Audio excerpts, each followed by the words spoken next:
Bonne nouvelle maintenant pour tous les futurs acquéreurs de logements. L'achat d'une maison ou d'un appartement se rentabilise plus vite. C'est ce que révèle le tout dernier baromètre du spécialiste, Meilleur Taux.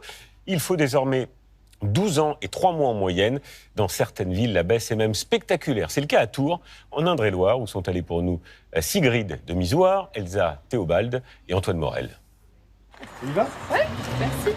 Angélique Guérin semble déjà conquise à son arrivée. Une porte d'entrée ici, une porte d'entrée de ce côté-là. Cette directrice financière cherche à acheter une maison dans le centre de Tours et réaliser un investissement immobilier. Je suis bien placée pour savoir qu'en finance, c'est toujours plus intéressant d'investir sur la durée, d'emprunter et d'avoir son propre bien pour se constituer un patrimoine. À Tours l'année dernière, il fallait attendre 21 ans avant de rentabiliser son achat. Il faut seulement 12 ans aujourd'hui, grâce à la baisse des taux de crédit, mais aussi des prix de l'immobilier.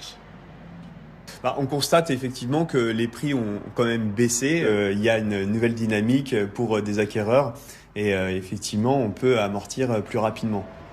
Et la durée pour rentabiliser son achat baisse sur quasiment tout le territoire, même si des disparités subsistent. À Paris ou Aix-en-Provence, il faut compter plus de 20 ans contre 28 l'an dernier. À Mulhouse, seulement 1 an et 7 mois. On voit les villes comme Lille, Tours, Grenoble, où ça recule beaucoup. C'est lié principalement les loyers qui augmentent et les prix de l'immobilier qui baissaient un peu plus que dans les autres villes.